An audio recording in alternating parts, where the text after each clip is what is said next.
ya Rais Samia Suluhu Hassan imechukua hatua za kurejesha utangamano katika nchi yetu, ambao sasa nchi yetu ni shwari na kila mtu anafuata utawala wa sheria.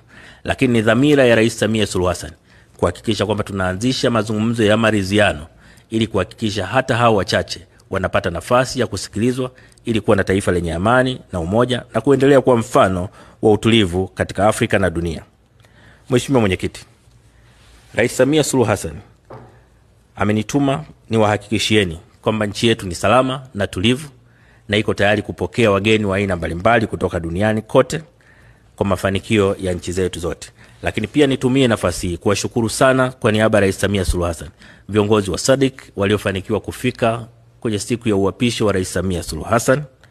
Lakini pia nawashukuru viongozi waliotangulia kuzungumza kabla yangu ambao wametoa pongezi za dhati kwa Rais Samia Suluhu Hassan. Nataka niwahakikishie kwamba